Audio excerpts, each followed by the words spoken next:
The wedding hall smelled of lilacs and lies. Marcus Chen stood at the altar in his father's too-tight suit, rehearsing his vows to a woman he'd never met, when the doors opened and destroyed every careful plan he'd built around his predictable, safe future. He'd expected plain. He'd requested plain. The matchmaker had promised him someone suitable, a word that meant ordinary enough not to threaten the careful walls he'd built around his heart after Rachel left. Someone who needed a green card more than romance. Someone who wouldn't ask questions about why a successful architect in his 30s would arrange a marriage like ordering furniture from a catalog. But the woman walking toward him was not plain. She moved like water finding its path, her presence filling the small chapel with something that made his chest constrict. Dark hair fell past her shoulders in waves that caught the afternoon light streaming through stained glass windows. Her dress, simple white cotton, probably borrowed, somehow made her look more regal than any designer gown could manage. But it was her eyes that made Marcus forget to breathe. They were the color of aged whiskey, and they saw straight through every defense he'd spent 5 years constructing. This was wrong. This wasn't the arrangement. The matchmaker had shown him a blurry photo of a timid-looking woman named Anya Volkov, someone who'd fled domestic violence in Moscow, someone desperate enough to accept a loveless marriage for papers. Someone safe. This woman was not safe. "You must be Marcus," she said, and her voice carried the slight musicality of her native Russian, each syllable precisely placed like notes in a composition. She extended her hand, and he noticed the calluses on her fingers, the chipped nail polish, the slight tremor she was trying to hide. "I am Anya. Thank you for this arrangement." Her hand was cold in his. Up close, he could see the purple shadows under her eyes, the too sharp angle of her cheekbones that spoke of missed meals. There was a small scar above her left eyebrow, nearly hidden by her hair. Evidence of the violence she'd escaped, probably. She was terrified. He could see it in the rigid set of her shoulders, the way she held herself like something that expected to be struck. And that terror made her even more dangerous to him, because it triggered every protective instinct he'd sworn to bury with Rachel's memory. "Should we begin?" The officiant, a bored city clerk who performed a dozen marriages every Friday, looked at his watch. Marcus nodded, not trusting his voice. This was just a transaction. Papers in exchange for a temporary performance. 2 years of cohabitation to satisfy immigration requirements, then an amicable divorce. He'd give her enough money to start over. She'd disappear from his life. Simple. Except nothing about Anya Volkov was simple. The ceremony lasted 12 minutes. Marcus heard himself speak the words, felt himself slide a simple gold band onto her finger. Her hands were so small, and then it was done. The clerk pronounced them married with all the enthusiasm of someone announcing a dentist appointment. Anya's hand in his was still trembling. "We should go," Marcus said, his first words to his wife beyond the scripted vows. "I'll show you the apartment."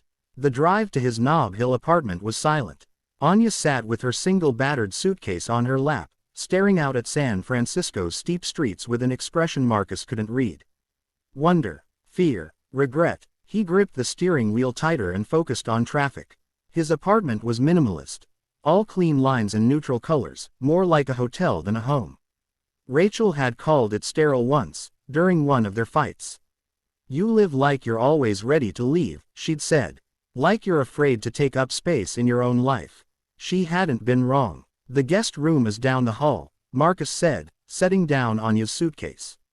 "Bathroom's the second door. Kitchen is, well, I don't cook much, but help yourself to whatever. I usually work late, so you'll have privacy. The marriage certificate and your documentation should be ready in a few weeks. My lawyer will handle everything." Anya turned slowly, taking in the expensive emptiness of his life. "It is very clean," she said finally. "I have a cleaning service." "Yes, I imagine you do." Something flickered in her eyes, amusement. Pity. She walked to the floor-to-ceiling windows overlooking the bay. "It is beautiful view. Like painting. You can see Alcatraz from the bedroom," Marcus offered awkwardly. "The guest bedroom. The prison." She smiled, and it transformed her face, making her luminous. "Is joke, yes. Freedom papers and view of prison. Very American irony." Despite himself, Marcus almost smiled back. "I never thought about it that way. Perhaps you do not think about prisons much. This is privilege, I think." She said it without accusation, just observation, but it stung anyway. Your room has a lock, Marcus said stiffly. You can use it whenever you want. I won't bother you. This is just an arrangement. Yes, arrangement. Anya turned back to the window. Thank you for this arrangement, Marcus Chen. You are very kind man, I think, to help stranger this way. Kind. The word sat wrong in his chest. He wasn't kind. He was a coward, buying companionship without risk, helping someone because it cost him nothing but money and a performance for the government. Real kindness required vulnerability, and he'd sworn off that years ago. I'll let you settle in, he said, retreating to his home office. But settling in wasn't what Anya did. Over the next days, Marcus watched his sterile apartment transform. She didn't change anything dramatically, just small touches that felt like acts of quiet rebellion against his carefully controlled emptiness. A vase of grocery store flowers on the kitchen counter. The scent of real coffee in the morning instead of his usual instant. Books from the library stacked on the coffee table, poetry in Russian and English, art history, a worn copy of Steinbeck's The Grapes of Wrath. She moved through his space like a ghost at first, appearing in the kitchen when he left for work, vanishing into her room before he returned. But gradually, inevitably, their orbits intersected. He found her one evening on the apartment's small balcony, sketching in a battered notebook. The sunset painted the bay in colors that didn't exist in his architectural renderings, wild oranges and impossible purples. You're an artist, Marcus said, and she jumped, nearly dropping her pencil. No, I draw, but not artist. In Moscow, I teach children. Art, music. Before, she trailed off, and he saw her fingers move unconsciously to the scar above her eyebrow. You don't have to talk about it. I know. She turned back to her sketch. The bay, the bridges, the city sprawling up hills like it was trying to reach heaven. But perhaps someday I will want to. Is strange thing about trauma, yes. It wants to be told, even when telling is hard. Marcus found himself sitting down beside her, something he hadn't planned. What will you do, after you get your papers? Live, Anya said simply. Perhaps teach again, perhaps draw, perhaps find way to help other women like me, the ones still trapped. She glanced at him sideways. What will you do? What I always do. Work. Design buildings. You design buildings but you do not live in yours, she observed. This beautiful apartment, it is like museum. Everything perfect, nothing touched. That's not true. I live here. No, Marcus Chen, you hide here. Is different thing. She said it gently, but it landed like a punch. He should have walked away. Should have reminded her this was temporary, that her opinions about his life were neither requested nor relevant. Instead, he heard himself say, her name was Rachel. Anya waited, not pushing, and somehow that made it easier to continue. We were engaged. I was going to design our house. I had all these plans. Glass walls, open spaces, built for a family. She got sick. Cancer. I spent 2 years watching her disappear, piece by piece. She died 3 weeks before our wedding. The words came out flat, rehearsed from years of therapy. After that, I couldn't design anything with warmth in it. Couldn't imagine filling spaces with life when life just leaves. So you make arrangement with stranger, Anya said softly. Safe marriage. No love means no loss. Yes, but I think you forget something, Marcus Chen. She turned to face him fully, and those whiskey-colored eyes held something that terrified him more than grief ever had. Love is not arrangement we make. Love is thing that happens when we stop hiding. He wanted to argue, wanted to retreat behind his walls. But sitting there in the cooling evening air, watching this woman who'd survived horrors he couldn't imagine speak about love with such certainty, Marcus felt something crack in his chest. The weeks that followed were a study in incremental surrender.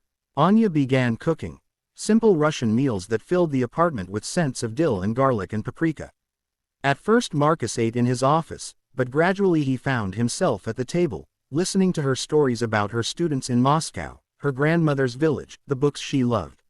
She listened to his stories too, asked questions about his designs, somehow seeing the emotion he tried to hide in clean lines and calculated angles. This building, she said once, studying his plans for a community center, it wants to protect people. See, the way you make entrance, like arms opening. You design with love, even when you pretend you do not feel. One Saturday, Marcus came home to find Anya crying at the kitchen table, a letter from Immigration Services crumpled in her fist. Her asylum claim had been denied. Without the marriage, she'd be deported within weeks, likely back to the man who'd nearly killed her. I am sorry, she whispered. I know this complicates arrangement. I understand if you want. No, the word came out fierce. Marcus knelt beside her chair, taking her hands. We're going to fix this. My lawyer is good. We'll appeal. We'll provide more documentation. He stopped, seeing his own reflection in her tears. When had her problems become his?